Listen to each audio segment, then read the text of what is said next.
Today is my birthday, and I'm still making a video today because I committed myself to every single day trying to post a video.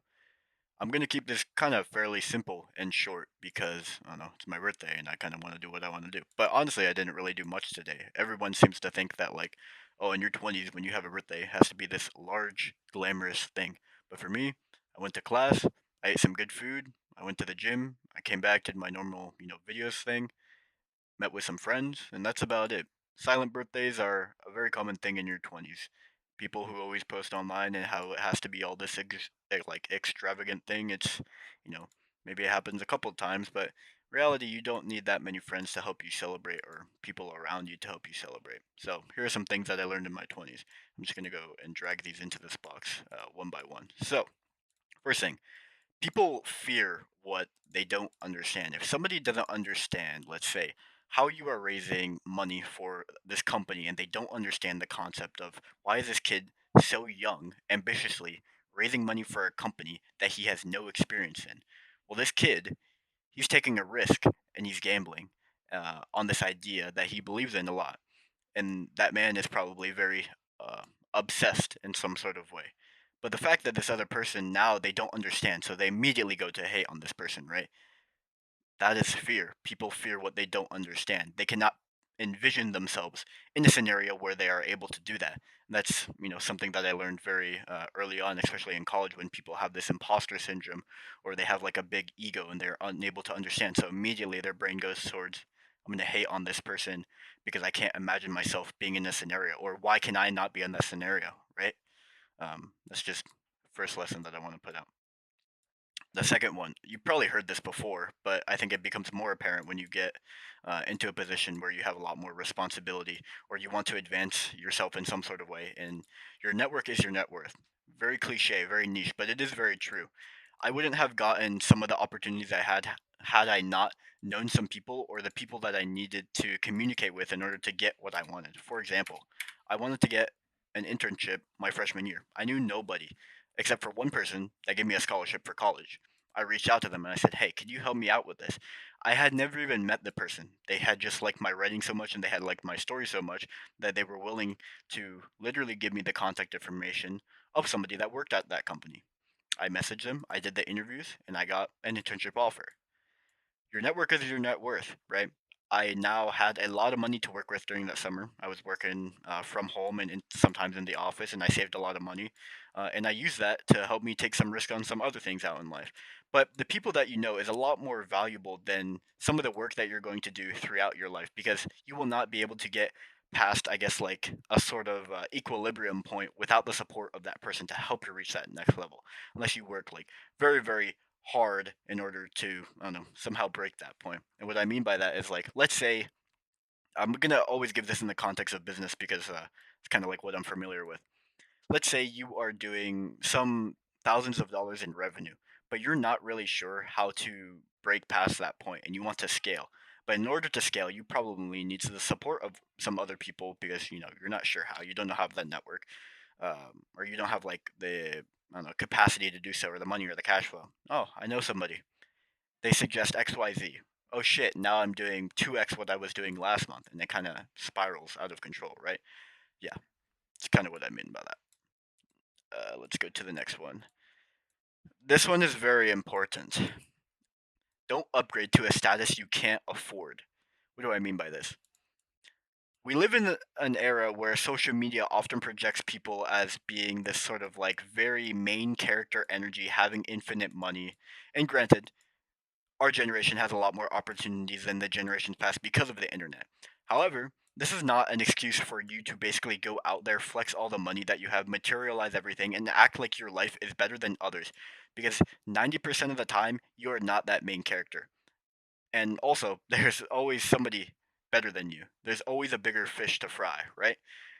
So, what I mean in general by this is even though you have the capacity to make your life seemingly better, you should still be frugal and not get to a point where it could detriment you severely. For example, let's say I make some sort of amount of money each month and I know that needs to go towards my general expenses like my rent, my food, etc.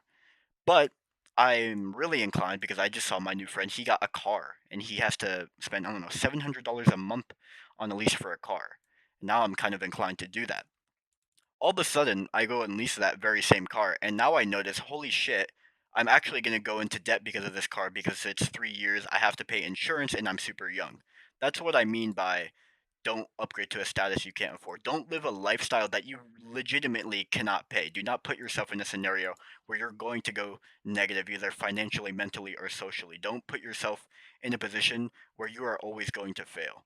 Of course, you could maybe argue, sure, I'm taking a risk on myself by doing this, and I'm going to force myself to have to do something else in order to mitigate this disaster I've created. Well, one, you've knowingly created that disaster, and two, you shouldn't put yourself in a position where you are knowingly going to fail is like a possibility, right? So that's what I mean by don't upgrade to a status you can't afford. Next one, focus on people that actually care about you. There are only a handful of people today that I know that said happy birthday to me, and they're the ones that texted me first. And I know every single year that that person has texted me, right? Or, said it to me in person, whatever it may be. Those are the people that actually care about you, right? Those are the people that you should have around you. Anyone else who, had no idea about it, of course, they can forget. People forget about it. But the point goes to show that people who genuinely consider you a friend or somebody that they care about will often go out of their way to do something for you. Or after a conversation that you have with them, it will make you feel better in some sort of way. Or maybe you enjoy this person a lot and you're always talking with them. Those are the people who actually care about you, and anyone else really is kind of using you in some sort of way, or maybe they don't like you that much, and that's okay. Not everyone's going to like you. People are going to hate you. You're not going to like some people, but you need to focus on the people around you that will help you succeed and actually care about you and your goals and have the same values, or else it's going to end up in disaster. Let's go to the next one. This little board is hard to use sometimes. This is something that I learned in my time during college. Um, I was on an executive board position for multiple organizations, just doing stuff in general. Lead alongside people and not above them, and this is what they call, and I learned this from some other people, servant leadership. Basically, exactly what I described here. Lead alongside people, not above them. You're in a position where you have power, where you are steering the direction of whatever group or organization of people, and you have the necessary obligation for them to succeed. And for them to succeed, it cannot seem like you are giving them orders or, I don't know, some sort of obligatory direction that doesn't allow them to grow. Because you want to be a person that is serving alongside them with the goal in mind that everyone is completing this together. Everyone is completing this together because we all have this goal in mind. We all want this to succeed, right? It's not, oh, this person said it, so I have to do it, right? That's not the right mindset to have because the people are going to not perform as well, right? You want to make it not make it seem, but you want it to be an environment where people aren't afraid of you. People want to be around you. People understand that you as a leader have these sort of traits and that they can trust you, right? Those are all qualities of a person who is a good leader, somebody that serves alongside people and not above them. All right, next one. Time is your biggest hedge against failure. Now, in finance, obviously, time is extremely important. How early you start will literally depend on decades down the line how much money you make, and the strategies that you take will also help with that. But against failure, even if you fail fast, and you should be failing fast, not fail over time and not slowly, right? You want to fail fast and learn from it and then repeat again. That's kind of like the mindset here, right? Time is your biggest hedge against any sort of failure that you have. If you fail early and you fail fast, well, now you can just continue to repeat and hopefully something will succeed out of it. Because time is extremely powerful when you're in your 20s, right? You get to experience a lot of things. You don't have as much responsibility as you maybe would later down the line. And as a result, you can maybe count some of the things that you were doing there, maybe not as correct or as planned, right? And maybe they're a failure in some sort of way, but you can correct that. But later down the line, I don't know, you have a job, you have more responsibilities, you have a house, car, whatever it may be. You're not going to be able to dedicate a lot of time towards the failures that you have or pursue the things that you want to, right? So you need to start now. and start early. So that's kind of like another incorporated thing that I learned in there. All right, let's go to the next one. Invest in your health. I didn't really invest in my health for a very long time, actually. I wasn't addicted to drugs or anything like that, anything crazy, but I definitely did not eat the healthiest. I was not exercising. I would half-ass everything from doctor's appointments and stuff. I would drink a shit ton of energy drinks and soda. And a lot of the times I would just not take care of my health. I said, my immune system is pretty good. It'll handle itself. And up until I actually started losing weight and going to the gym, I had this point where I remember this very well. I was bedridden for about 2 weeks during finals week of classes, and I had a physics final that my professor he denied my excuse note from the doctors for. I had lost, I think, about 10 pounds. I was in bed and my roommate was taking care of me. And I said, holy shit, this is the worst I've ever been. And my immune system was literally dying in on itself. And so I just basically right then and there after that, I said, I got to start taking care of myself more because I would often go with colds or, infections and stuff. Just not do anything about them. I was focused on other things. I really didn't care about it. And so that kind of like really hurts you over time because now you think, oh, you're kind of invincible, but you're not. And I'm lucky to not have had any broken bones or fractures or anything like major and stuff like that. But there have definitely been a few close calls if I did not fix myself earlier on, right? So definitely invest in your health and invest in the resources to help you maintain your health. So that means just, don't go overboard drinking. Don't, I can't believe I have to say this now, but, don't smoke weed. Don't take trenbolone. Don't consume 5 tubs of pre-workout in a month or something, right?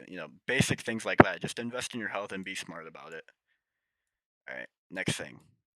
Travel and take risk. Take risk kind of goes with a lot of the other things that I was talking about. For instance, I guess like don't upgrade to a status you can't afford, or focus on people who actually care about you, or kind of like your circle sort of thing. But I think the main thing here is to travel now. I mean, there's this whole sort of mindset and debate around, take risk in your 20s, fail now, ditch other people, but then there's also like you have to stay back and do everything that's right so you set yourself up for a path that, is knowingly good to succeed in. For example, going to college and you getting a degree, getting a job versus, skipping classes, going to travel throughout the semester, stuff like that, or taking like a non-traditional route sort of thing. But I definitely believe, as somebody who has been to 6 out of the 7 continents, right? Traveling is really important in general because one, you meet a shit ton of people, so that kind of goes with like your network is your net worth, right? You tend to do things that people would believe are unfathomable. For instance, I don't know, I went scuba diving in the Great Barrier Reef. I'm from the U.S., right? Not a lot of people my age can say that they've done that. I went backpacking in Thailand. I went backpacking in China. I went backpacking in Japan. I met a lot of cool people. I learned a lot of new languages. I learned a lot all about the culture. So this is more about learning and how the actual world works. And I said backpacking. Look, don't upgrade to a status you can't afford. I knew right then and there, my dumb ass was not going to be able to afford the $200 night hotel that was in China, right? So I literally just backpacked and I did stuff there. That was like a lot cheaper. I traveled what was within my means, and I think that's pretty important to note here because people often say like, "Oh, traveling is like, oh my God, that's so crazy. Like it's middle of semester. You have other responsibilities." But with travel, that is a risk that you should be willing to take. And not saying that you have to do it so early on in your 20s. Like you have, I mean, not a lot of time, but you also have a lot of time to go, view the world, especially when you're later down the line. You might have less responsibilities depending on your role or what you plan on doing. But in general, I would say taking the risk to go travel and experience something new, something that's uncomfortable. I think the key word here is be uncomfortable, right? Go outside of go somewhere like you have never been before, experience it, see what it's like. Because the reality is, not everyone is in a position as suitable as yours, and you might learn a thing or two about it. All right, let's go to the second to last one over here.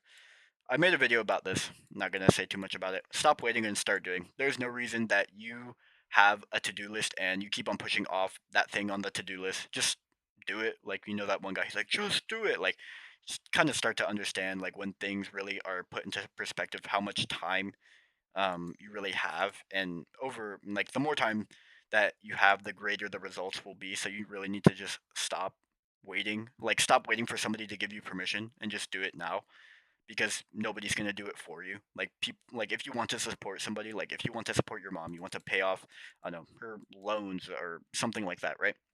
Or you want to get, a car, you want to get this apartment, you want to buy a house by this age. You need to stop waiting. Like, what are you waiting for? Like, who's coming to save you? Like, if you wanted to make videos and make money from it, or if you wanted to, I don't know, run that marathon that you always wanted to do, or you wanted to compete in elite figure skating, whatever the hell it is that you want to do, why are you waiting? Like, why aren't you doing it now? Like, instead of watching this video, aren't you supposed to be doing that thing, right? It's kind of the mindset I want to give. I'll link a video about like just do it and stop waiting. Become obsessed with whatever you're trying to do. So now that you know you have all this time and you've stopped waiting, become obsessed with it and fall in love with it. I think you need to realize early on that these goals that you have are not just like some childlike things that everyone says, oh, I want to do this when I grow up. No, that's what you want to do now because you're of the age, you can actually, legally and socially like pursue that sort of thing, right? You're not a kid anymore. So by becoming obsessed with whatever it is that you want to do, you dedicate every single day of your life and you're always thinking about it. How can I improve every single day? What is something that I can learn that will help me in the pursuit of this goal? So I think this is mostly like learning every day. Learn every day something new that helps you become better or works towards that goal that you kind of want to pursue every single day. Become obsessed with it to the point that, some people might hate you over it, but it doesn't matter, right? Because it's what you want. Like I said in other videos, you have to be narcissistic sometimes to get what you want. And sometimes that's going to mean losing friends. Sometimes that's going to mean spending a shit ton of money. Sometimes that means taking a lot of risk, right? But at the end of the day, if you really want to get somewhere, you're going to become obsessed and you don't care what other people think. And so, yeah, these are kind of like the 10 sort of most important things I definitely learned, at least within the last 2 years. I definitely think there are some other ones, but that I learned earlier on. But these are kind of like the big ones I think that are important to sort of point out to you. So, yeah, happy birthday to me. If it's your birthday soon, happy birthday to you. I hope these are somewhat reasonable, and maybe you haven't heard of some of these before, but if you've watched other videos, you might have. So, yeah, these are some of the lessons that I learned, and I hope they help you.